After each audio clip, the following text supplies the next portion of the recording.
everyone, and welcome back to Beaglington-On-Sea.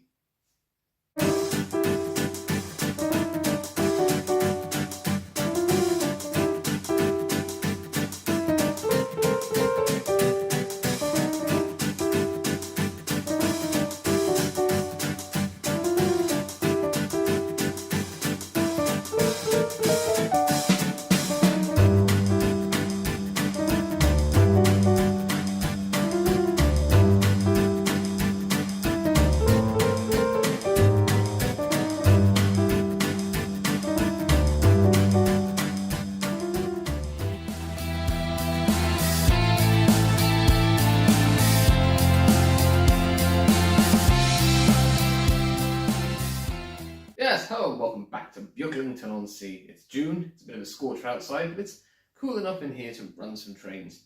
I've got some trains set up today. The theme is going to be Great Western because I haven't run all of them in a while. Some of these engines, I've got the Pannier, I've got 56XX, and I've got Lord of the Isles, which I've not really used on the current iteration of Beaglington-On-Sea. I've been doing some more scenic work as well, which I'll show you in due course, but I've been doing some ballasting over here. Yeah, so I've been picking away at stuff while it's been warm enough to do things like the ballasting without things corroding or going rotten or anything. I've got some more scenic work I'm going to do hopefully before the Pride special, which is the next episode. And Alex at the desk is here to open something at the desk today. So we're going to start off by running these trains, and the Lord of the Isles is going to be quite loud, so I'll start at 56XX first, and that one is 5667. Forgot the number, but that's what it is, and that's on a sort of Great Western empty coal freight with there's a coal flat with a container and a horse box, and I've got the pannier set up to go down the branch as well. And so we're going to start off Lord of the Isles, which will probably be quite loud and might derail on the ballast. I tested it with the Black 5, there were a few derailments. I chipped away some of the large stones because I used coarser ballast over here to join up with the coarse ballast that was coming out of the tunnel. So hopefully it's going to work. We'll turn it on and give it a go.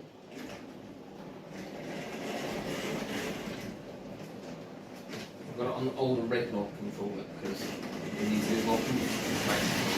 Let's get some footage of these trains running.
The pannier tank made it to the end of the branch.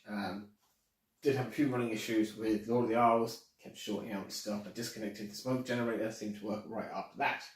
So as you've seen in the video, I've ballasted the branch line here, so now it's going to be easier to do the foliage around it.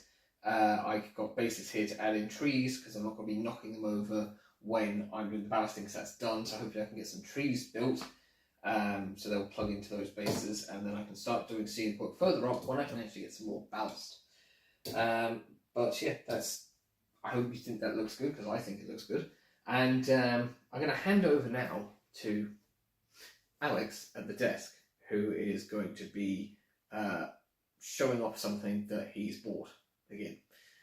Take it away, Alex. Yes, thank you, Alex. Hello, everyone, and welcome back to me, Alex, at the desk. And as you can see, I have something here with a red box, something I got on eBay, and we're going to take a look at it. I've already sort of done some stuff to it, so I'll explain that now. So I'm going to turn the camera around and we can have a look. So here is the red box in question. And here are some bits. So what was in the box was this. Now you might recognise this because it's quite a well-known model, I'd say. It's the Triang Hornby R759, otherwise known as 4983 Albert Hall. Although you might be mistaken, because when I focus it, you'll see that there is in fact no name on it, so it's technically not Albert Hall. Lol. Anyways, but it is the Albert Hall model, and this model was produced between 1966 and 1969 for 4 years, and then 1973 to 1977 for 5 years. So it's around about 50-ish years old, and it's not looking too bad. It's got a nice shine to it. But it did have some issues when it arrived, and one of those is inside this box, which is the front bogie, which refused to work properly at all. There's some sort of problem with the wheel here. Oh yes, that's it, I remember now. The spokes are broken on the wheel, so the wheel is stuck, but you can't do anything about it. Like, it's just ruined. But there's a coupling that I might be able to salvage off of this at some point, so I've kept that. And then also there's a spare coupling hook in there, and I've got this cab rail. I might be able to fit that now. I don't think there's any instructions in the back of this box. No. So here we have Albert Hall, and like I said, it's a bit dusty, needs a bit of a clean up, but otherwise it's looking pretty good. But these wheels on the front pony truck there, or whatever you want to call it, they are in fact the ones that I used to have on my Royal Scot thing, rebuilt, Patriot, whatever it was, Holyhead, which died. So, like, the chassis just stopped working on that, so I need to get a new one. The tender still works, though. But yeah, so I salvaged this front. It's not accurate, but it works, I think. I've tried it once before, just to see that it worked. So underneath, you know, it's a fairly standard thing. It's fairly clean. The wheels turn, and yeah, so it's looking pretty good. So I'm not too worried. I think it'll all work perfectly fine. I'll give it a bit of oil or whatever before I give it to Alex to run. We've got this rail here. I can try and fit that to it. It goes in this side of the cab, like that, and presumably goes in the other side like that, and then goes up like that. There we have it. There's your cab handrail.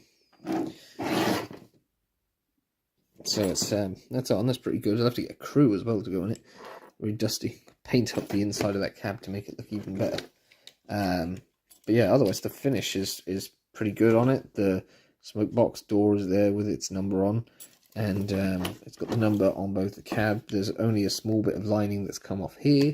The tender is in pretty good shape.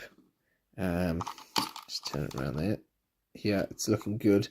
The only thing with the tender is it's supposed to have a chuff chuff sound, and I'm not sure if this is aligned correctly because it doesn't seem to make any noise. So, you know, if it could make some more noise, that would be that would be cool, but I don't know that it would. Oh, that sounds a bit better now.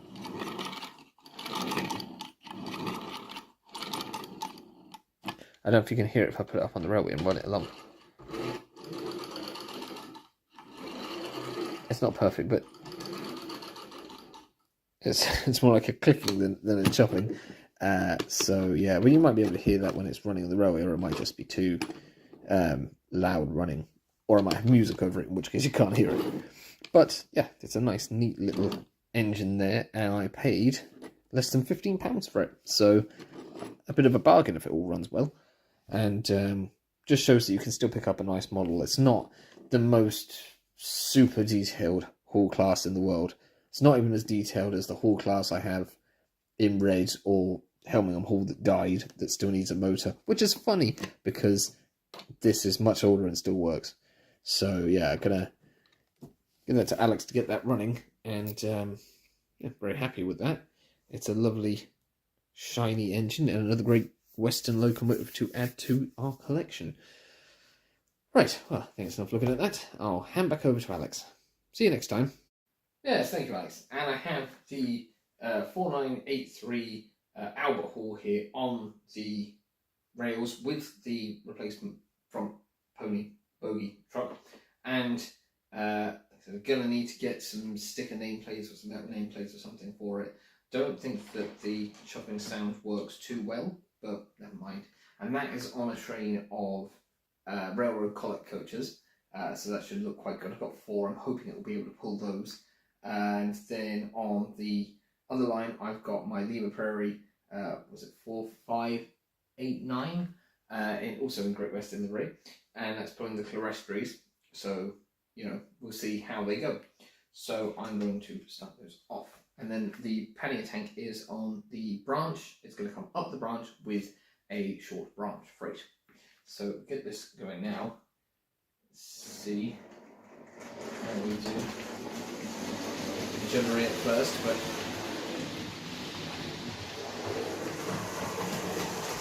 it's made it over the ballast. And then we can start off the lean train now. And get some shots of those going around the rail.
station, so we've got that there.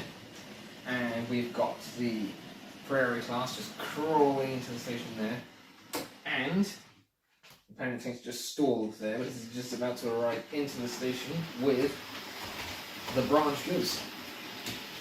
So there we have it. And that's the end of this episode of Beaglington-On-Sea. I hope you've enjoyed seeing the new acquisition and the new scenic updates. And we'll be back here in about 2 weeks' time for the Pride special. So there'll be like 3 sets of trains running. Alex at the desk will have more stuff to look at, I suppose. There'll be some decoration.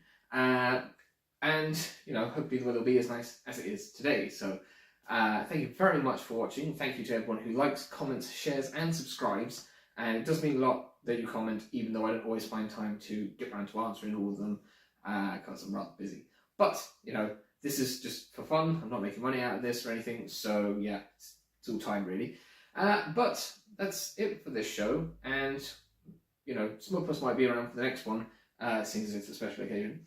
And, you know, I've got this nice Great Western set up. So I'll probably play with this like this for a while before I change it up and make it more colourful. But it's time to end. So thank you once again. You've been a wonderful audience. I hope we've been a pair of wonderful Alexes. And we'll see you on the next one. So, ta-ra! And of course, there's also the subscribe bubble and the playlist thing. And, you know, if you're, you know, in need of a Beaglington fix, because we're only over 2 weeks now, you can go back and watch some old videos or something. Or try out Beyond Beaglington, where I do other stuff. Or there's the Engage series as well, if you haven't checked that out. But for now, I'm off.